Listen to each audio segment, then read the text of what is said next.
મારું નામ મકવાણા દિવ્યા છે. હું ધોરણ 7માં ભણું છું. હું આજે તમને વિદુર વિશે કહીશ.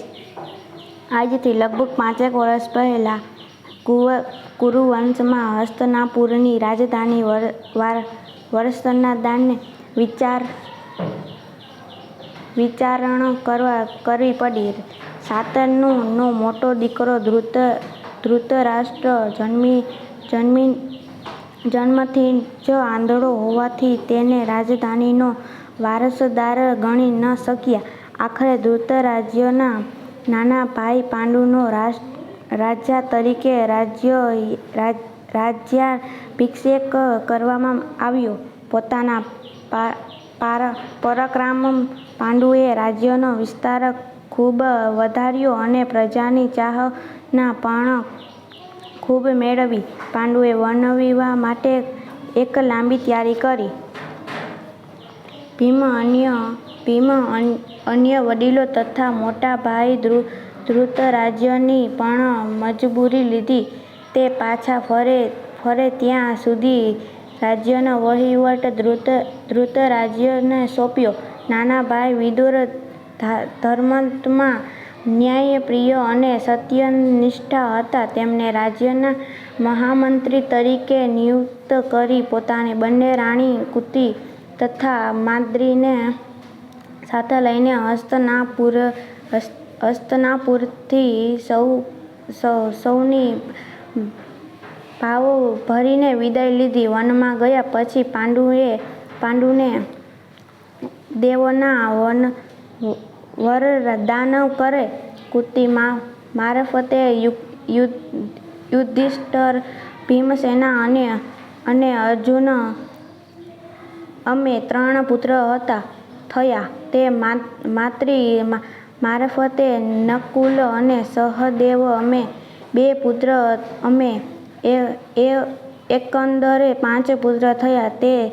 તે ઇતિહાસમાં પાંડવો તરીકે જાણીતા થયા. હસ્તિનાપુરમાં ધૃતરાષ્ટ્રને તેમની પત્ની ગાંધારીની, દુર્યોધન દશાંશર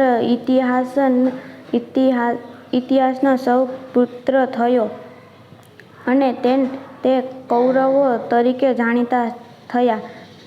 ધૃતરાષ્ટ્ર જન્મી ત્યારથી તે આંધળો હતો જ, પણ તે અતિ કપટી, સત્તાલાલસુ અને દંભી હતો. તેનો પુત્ર દુર્યોધન પણ દુષ્ટ અને પાપી હતો.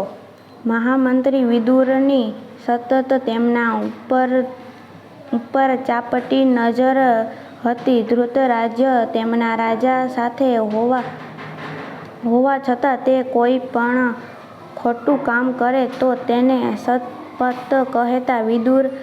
વિદુર જરાય કચરાકાતા નહીં. તેથી ધૃતરાષ્ટ્ર પર તેમની ધાક.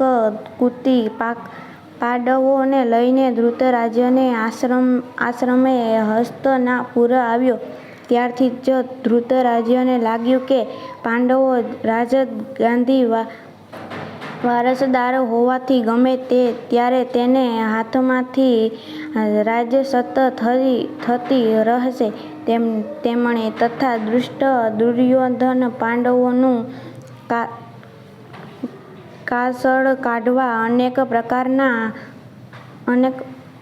પ્રકારના કષ્ટો કરવા માંડ્યા. વિદુરજી ન્યાયપ્રિય હતા. પાંડવોમાં મોટા પુત્ર યુધિષ્ઠિર થયા. રાજગાદીના વારસદાર હોવાથી તેને જ રાજગાદી મેળવવી જોઈએ તેવી તેમની મન ભાવના રહી. વિદુરની રાજધાની. એક વખત કૌરવ અને પાંડવો બગીચામાં વિવાહ માટે ગયા. ત્યાં લાગ જોઈ લીધું. દુર્યોધને ભીમસેનને લાડુમાં ઝેર ભેળવીને બેભાન કરી નાખ્યા.